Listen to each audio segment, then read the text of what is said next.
I don't know. Can you see the haze off in the distance there? So it is encompassing this whole area.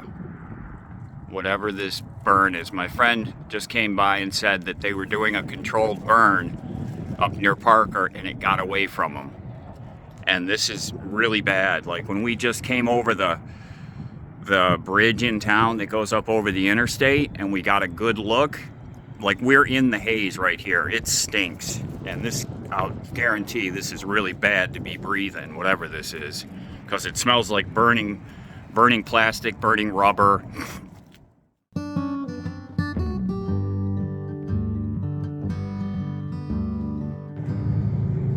Hi everyone, hope y'all are doing great. I am just sitting here watching the road. So while I've been sitting out here, this is something I've got to talk about.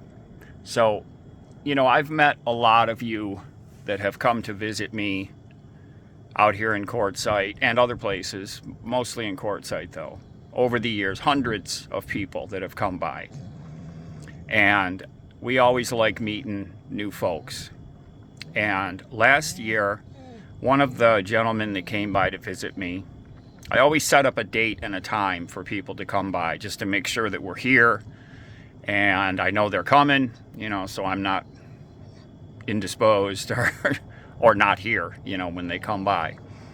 So we always set up a date and a time. So I set up a date and a time with this specific gentleman and he showed up the day before. And he said he came just so that he knew where he was going the next day. And I said, okay. So he ends up getting out and hanging out for like an hour. And, you know, you don't click with every person in this world, right? You know, I have a group of friends. All the other people that are camped around here that I've met through my YouTube channel are people that I enjoyed being around. Well, I just didn't have that feeling with this guy. And so we visited for that hour and he left. And then he came the next day, the day that we had scheduled. And we'd already pretty much talked about everything that I really wanted to talk about with him. And he hung out again. And then we finally said goodbye.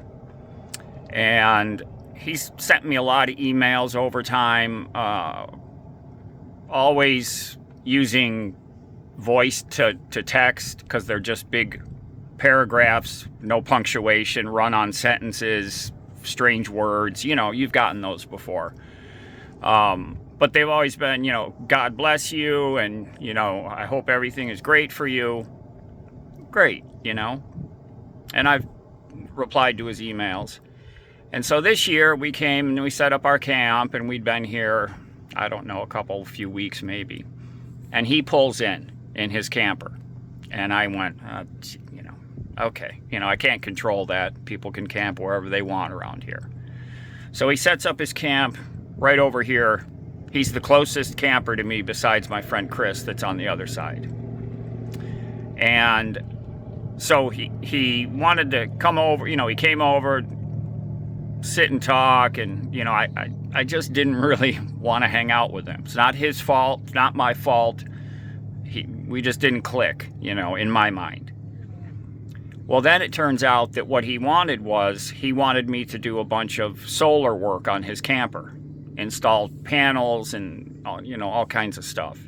And I told him that I don't really do that anymore because of insurance purposes. If I make a mistake and burn his camper down, that's not good, you know? And so a couple weeks later, he comes to me again and asks me to do another electrical thing for him. And I said, you know, now I'm like trying to kind of avoid him. And that's a terrible feeling, you know? And I don't remember the last conversation we had, but, you know, we never had a negative conversation. I just don't remember the last time we talked. But he has now sat over there for the last month at least and shouted profanities at me, at Lefty. That's what he does. And I don't know what to do about this guy. He's told me he has guns, so I'm not going to approach him to talk to him. I ignore him. I've never responded once to his shoutings, you know. He shouts from inside his camper. I can't even see where he is. And he's in there shouting. He shouted at my other friend Mike's dog over there that barks. You know, dogs bark, right? Lefty barks. It's been like that for years. If he'd been camping down here for years, he'd hear that Lefty barks. He didn't have a problem with Lefty when he was down here trying to get electrical work done. But as soon as that didn't pan out, now he sits over there and spends his days cussing at me and cussing at Lefty. I don't understand what his motivation is. If you don't like the dog, move. There's all kinds of places he could go. He doesn't even have to go 100 yards and he'd probably not hear Lefty anymore. Move.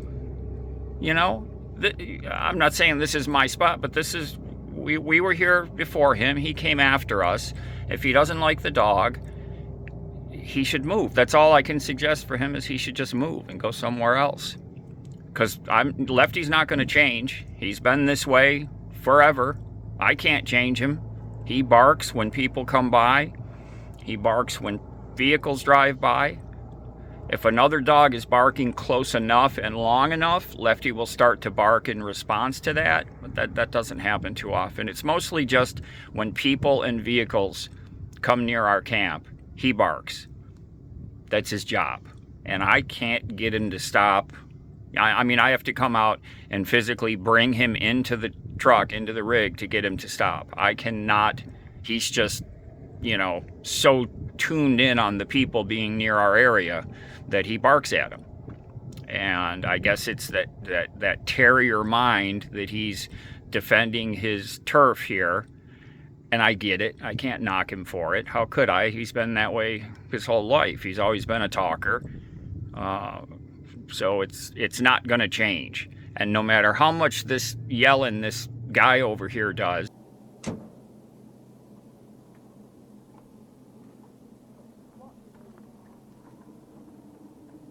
I think he's unhinged or something. I remember when I was over there talking to him one day, there were empty beer cans. So I don't know if he's drunk, if he's drinking a lot and just starts shouting shit when he's drunk. I don't know. But I've never experienced something like this in my life. All the years we've been out here rolling around, I've never experienced something like this. The guy's a wackadoodle.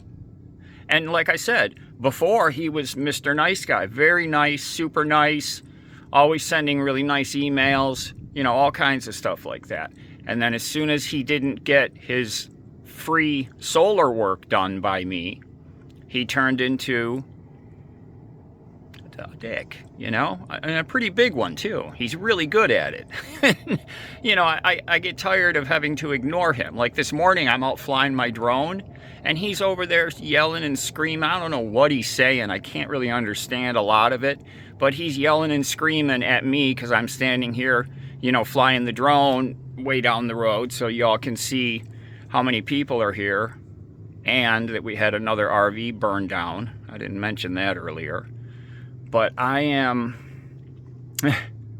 it's just bizarre. I don't know what his motivation is.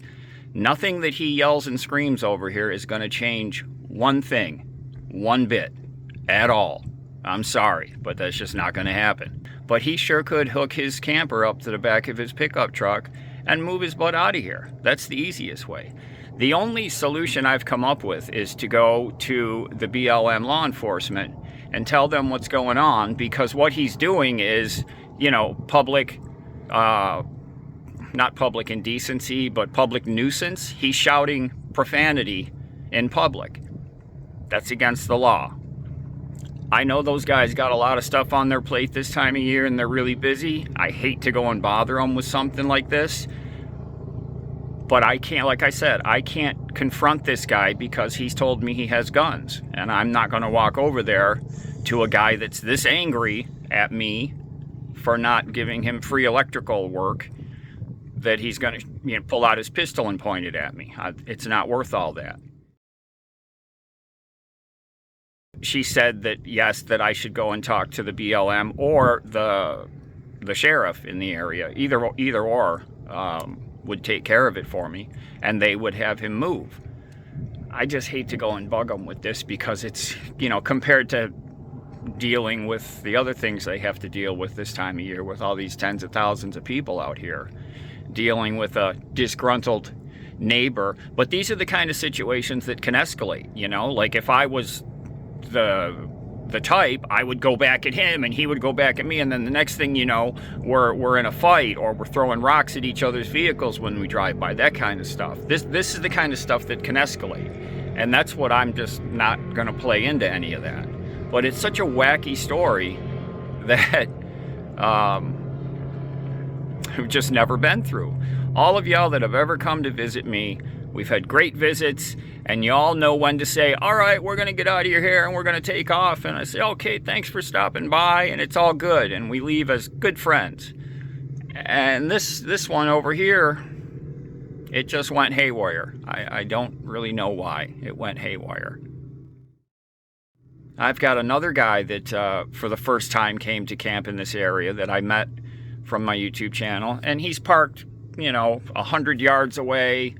He's come over to talk a couple times. That's about it. You know, he's not asking me for anything. He's not sitting here for hours on end wanting to hang out, you know, because people in a social setting, people get the sense when, okay, this visit time is up, let's move on and let this guy have his peace and you know, peace and quiet back.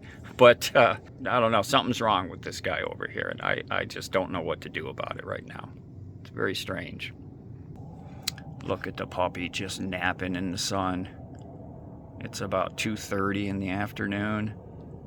I just watched last weekend's Bills-Jaguars game. Sorry, Jacksonville fans. That was a good, tough game. You guys beat up on Josh Allen.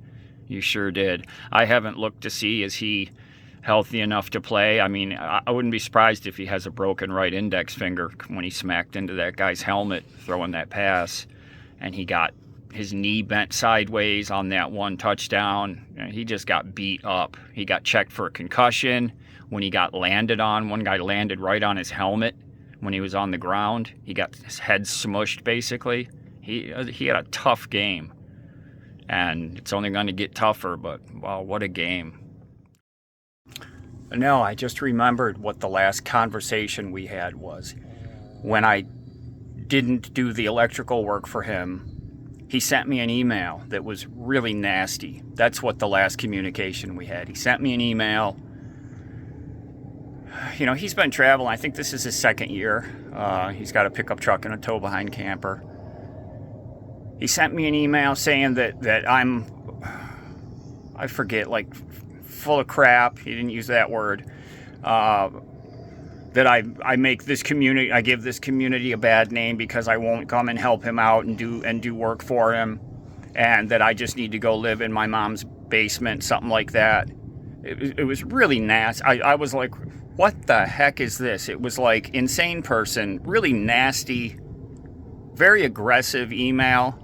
And so that was the last. I blocked him after that, his email, and haven't talked to him since. And then he's turned into the screaming, raving madman over there. That's what it was. It wasn't a verbal communication. It was that email he sent me. That was the last contact I had with him.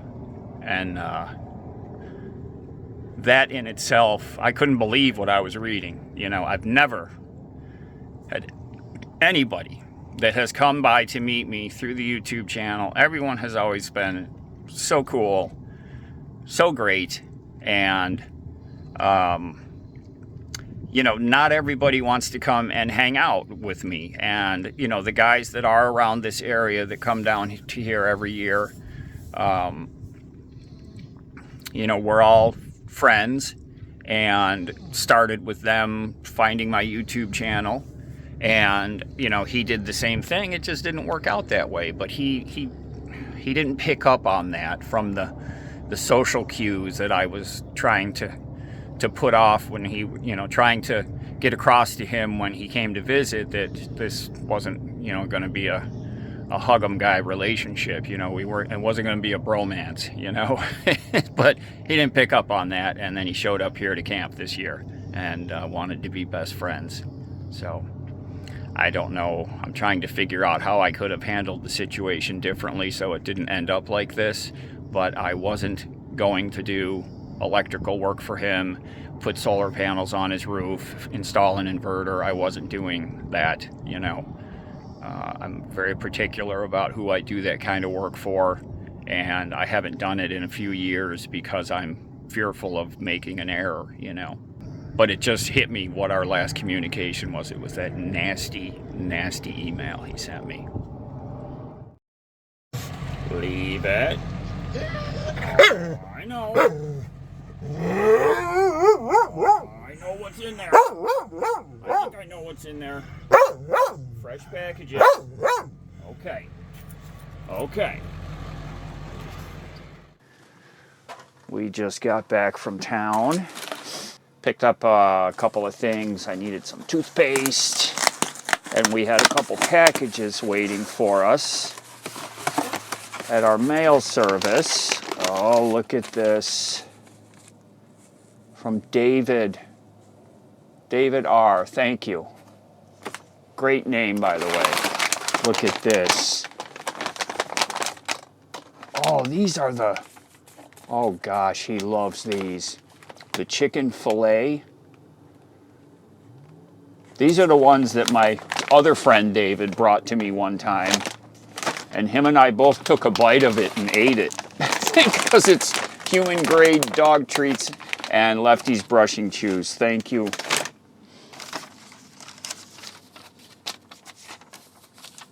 From Dave and Linda. Thank you both very much. Thank you for spoiling Lefty for me.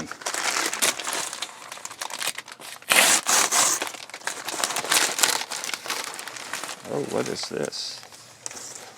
Oh, these are, I know, this is from Cindy. Thank you. I got them. These are, yep. These are fire blankets in case there's a fire. Emergency fire blanket. 2-pack. So there's 2 of them. Fire suppression blanket. So from what I understand, you can throw this over something that's on fire and it will put it out. Correct me if I'm wrong. Prepared Hero. Thank you for sending these. These are going to be... I've got to find a place that's very accessible to store these. Thank you, Cindy. Now I don't have to worry about treats for Lefty. And this is a big bag. 48 ounces. Good Lord. 3 pounds. That's a big bag of chicken treats. And these are good, too. I know, because I actually bit one before. Ate one. A piece of one. Not a whole thing, but thank you. Thank you for sending those to us. Very appreciated. Oh, here it is. This is my first steak of the year. This is a Kansas City steak from Coyote Grocery. I cooked it in the air fryer. It looks like a dream. And I'm going to sit down and dream this dream right now. Lefty's back here mumbling at me because he can smell it. Oh my gosh, and I am starving. Wish me luck. It's a big one. We are out for a little morning walk. Yes, we are. And we are actually packing up. We're getting ready to leave Quartzsite. I've got just got to run into town today. Today's the last day the dump is open this week before we're leaving, so I got to go do our last garbage dump. We're heading back because I want to go spend some time with Mom. She is by herself. They've been that big winter storm that passed through. They were down below 0. Makes me really uncomfortable knowing that she's in that situation. She's talking about driving her car, and that makes me uncomfortable. And She's been communicating with me, emails, texts, phone calls, every day, which is not something she normally does. And, you know, for all the things that she's done for me over all the years and all the care she's given me, I owe her a lot. So, Mom, I know you're